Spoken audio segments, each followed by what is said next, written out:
Hi everybody, welcome back to our another IELTS speaking video. In this video, I'm going to talk about describe an unpleasant job you did. Questions are, what was the job? When you did it? Why did you find it unpleasant? How you felt about it?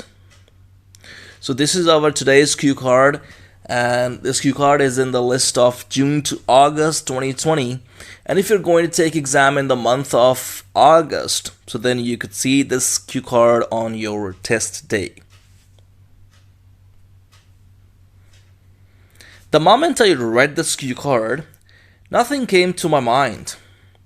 This is because I've been studying, and even I haven't thought about doing any job. But if I had to talk about one, so here I could talk about a floor supervisor job. The moment I read this cue card, बहुत सारे ऐसे cue cards हैं जैसे आप उनको read करते हैं, so read करते ही जो फर्स्ट थिंग आपके दिमाग में आती है, so when you tell the examiner कि सर जैसे ही मैंने इस क्यू कार्ड को पढ़ा और मेरे दिमाग में एकदम से कुछ भी नहीं आया। एक बिल्कुल छोटी सी चीज़ आपके साथ शेयर करना चाहूँगा। देखिए, कई बार मैंने देखा है कि जिनका स्कोर 5 और 5.5 होता है, हो सकता है उन कैंडिडेट्स को इस चीज़ के बारे में ना पता हो। जैसे रीड है, रीड की सेकंड फॉर्म, थर्ड फॉर्म के स्पेलिंग सेम रहते हैं, लेकिन फर्स्ट फॉर्म की प्रोनाउंसिएशन जो है वो रीड है और सेकंड फॉर्म की प्रोनाउंसिएशन इट बिकम्स रेड। जब आपको सेकंड फॉर्म को प्रोनाउंस करना है, so then you pronounce red. So the moment means जैसे ही I read this cue card, nothing came to my mind. This is because ऐसा इसलिए है I've been studying मीन्स कि मैं तो पढ़ाई कर रहा हूँ पिछले काफ़ी समय से। सो मैंने तो जॉब के बारे में कभी सोचा नहीं, ना ही मैंने कभी जॉब की है। ये सेंटेंस और ये सैम्पल आंसर एकेडमिक स्टूडेंट्स के लिए बहुत ज़्यादा इंप्रेसिव रहेगा, और हो सकता है अगर आप जीटी के कैंडिडेट हैं सो आप चेंज कर सकते हैं यहाँ पर। So you can directly talk about the job like which you have done, और अगर आपने ऐसी कोई जॉब नहीं की है सो इस सैम्पल आंसर को आप यूज़ कर सकते हैं। And even I haven't thought about doing any job. ये सेंटेंस ध्यान से देखिए, I haven't thought about doing any job means मैंने सोचा भी नहीं है, ना ही मेरे दिमाग में कुछ आया, और ना ही मैंने सोचा है कि मैं कोई जॉब करूँगा। स्टार्टिंग में यहाँ पर एग्जामिनर को आप शो करें कि ये चीज़ तो कभी देखी नहीं, ये चीज़ तो मैंने कभी की नहीं, लेकिन उसके बाद जैसे ही आप बोलते हैं but if I had to talk about one, but if I had to choose one, लेकिन अगर मुझे इसके ऊपर बोलना पड़े, अगर मुझे एक चूज करना पड़े, अगर मुझे किसी एक चीज़ की बात करनी पड़े, but if I had to talk about one, so here I could talk about floor supervisor job. So floor supervisor job जो होती है, इट्स अ जॉब जो आप ओवरऑल आप मेंटेन करते हैं कि कोई भी अगर फ्लोर इन द सेंस कि अगर आप किसी भी जगह पे आप काम करते हैं, सो आप ओवरऑल जो है आप ध्यान रखते हैं कि सारी चीज़ें ठीक से काम कर रही हैं, जो एम्प्लॉयज़ हैं उनको किसी भी तरीके की दिक्कत नहीं है। So this is how you work as a floor supervisor. To be perfectly honest, I'm not blessed with a photographic memory. That said, if my memory serves me well, it was ages ago when I was studying in 10th grade. I decided to learn basic computer skills at local computer training center. My grasping power was truly incredible. So I was offered a part-time floor supervisor job there. To be perfectly honest, means अगर मैं ईमानदारी से कहूँ, I am not blessed with photographic memory. Photographic memory means आपने किसी भी चीज़ के बारे में बात की नहीं और एकदम से आपके दिमाग में वो पिक्चर आ जाए कि हाँ ये ऐसे हुआ था, राइट। कुछ लोग होते हैं कि उनको हर चीज़ बहुत अच्छे से याद रहती है। सो अब जैसे कह सकते हैं कि जो मेरे मामा जी हैं, मेरे चाचा जी हैं, या मेरा एक दोस्त है, या मेरी एक दोस्त है, या कोई भी इंसान ऐसा है मेरी लाइफ में, उसको कोई भी चीज़ अगर एक बार दिखा दी तो वो भूलता नहीं है। जैसे कुछ बच्चे भी होते हैं, some kids are blessed with photographic memory. अगर आपकी भी फोटोग्राफिक मेमोरी है सो प्लीज़ मुझे कमेंट में ज़रूर बताएं। That said यहाँ पर मैं बट के लिए यूज़ कर रहा हूँ। That said, if my memory serves me well, यहाँ पर मैं बोल रहा हूँ कि मेरी जो मेमोरी है वो अच्छी नहीं है, लेकिन अगर if my memory serves me well, अगर मेरी मेमोरी ने मेरा साथ दिया, so it was ages ago. Ages ago means a long time ago. बहुत समय पहले की बात है। When I was studying in 10th grade, हो सकता है आपने रिसेंटली +2 पास की हो सकता है अभी आप ग्रेजुएशन में हो। सो आप बोल सकते हैं कि जब मैं टेंथ में था, so when I was studying in 10th grade, I decided to learn. I'd यहाँ पर आई वर्ड की कंट्रैक्शन है। I'd decided to learn basic computer skills. हो सकता है आपने बेसिक कंप्यूटर सीखने के लिए आपने प्लान किया हो at local computer training center. My grasping power is when you learn things so quickly. Grasp, जब आप सीखते हैं कुछ. Grasping power was thoroughly यहाँ पर मैं very की जगह पर यूज कर रहा हूँ. Thoroughly. Please stop saying very. Because if you're aiming to score 7, 8 or 9, so then stop using basic words like very. Incredible means amazing, fantastic, something which is really great.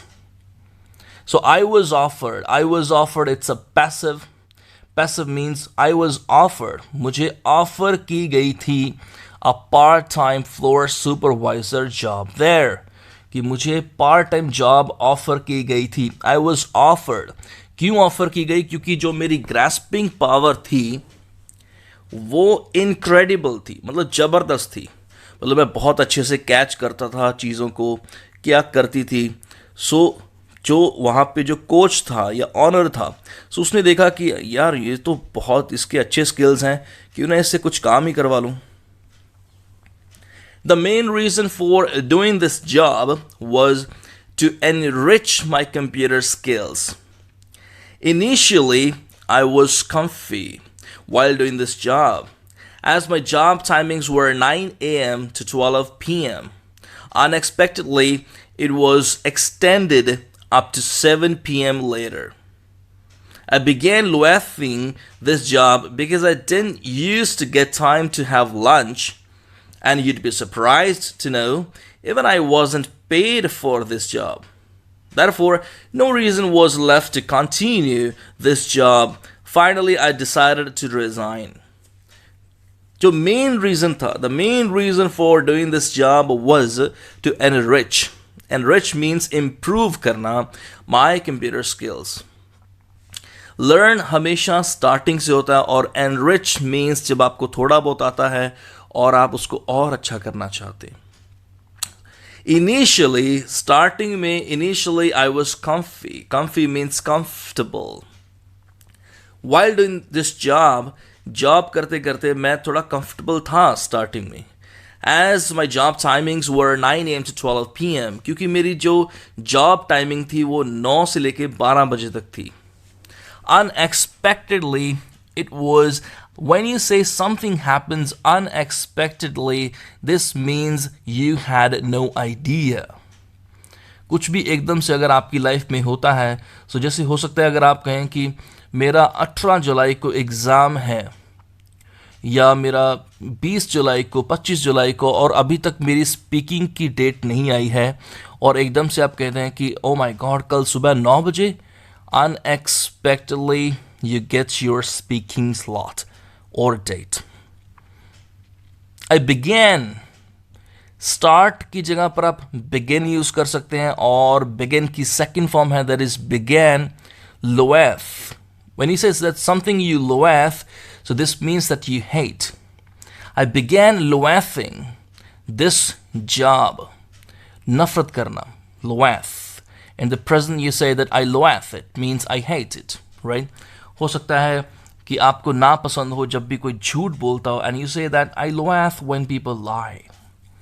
I began loathing this job because I didn't used to get time to have lunch. Means मुझे lunch करने के लिए भी time नहीं मिलता था.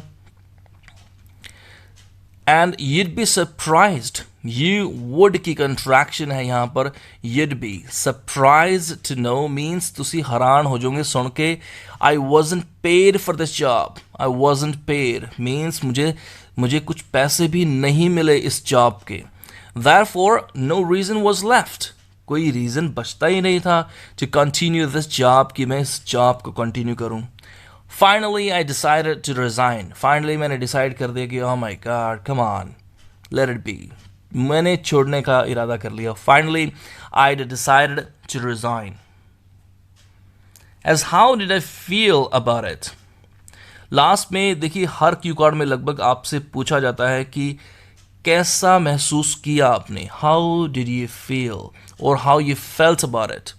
So you could have this question like this in your sample answer as how did I feel about it? It was an absolute nightmare experience. बहुत बुरा experience you could say. It was an absolute nightmare experience. डरावना, बहुत बेकार, nightmare experience. Yeah. Indeed means suchmuch. Indeed, I couldn't stand.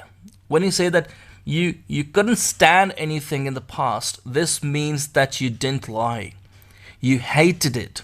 Couldn't stand. Present में अगर आपको बोलना है, so then you would say that I can't stand. I can't stand. It's a phrasal verb. I can't stand. अगर आप किसी चीज़ को नहीं पसंद करते हैं, so you could also say that I can't stand when people lie. Past में I couldn't stand when people lied to me or when he or she जब उसने मेरे साथ cheat किया. I couldn't stand when he or she cheated. My first job experience, मतलब मेरा पहला job का एक्सपीरियंस था. मतलब ये नहीं था कि मैंने ये जॉब किया कि मुझे पैसे चाहिए थे, सो इसलिए किया क्योंकि थोड़ा ज़्यादा टाइम में वहाँ पर स्पेंड कर सकता था. और बोलते हैं ना कि ज्ञान बांटने से ही बढ़ता है. सो ये थोड़ा थिंकिंग थी दिमाग में, इसलिए मैंने सोचा चलो कोई बात नहीं, चलो let's do this job. I'll give it a second thought. When you give second thought to anything, this means आप एक बार फिर से सोचने पर मजबूर हो रहे हैं. जैसे अगर आपको किसी को बोलना हो, जैसे अगर आपका कोई दोस्त है, अगर वो बोले कि मैं सोच रहा हूँ कि मैं इस महीने में एग्ज़ाम दे दूँ, एंड यू से दैट मुझे लगता है तेरी तैयारी नहीं है, सो एक बार फिर सोच लो. So you say that give it a second thought man please.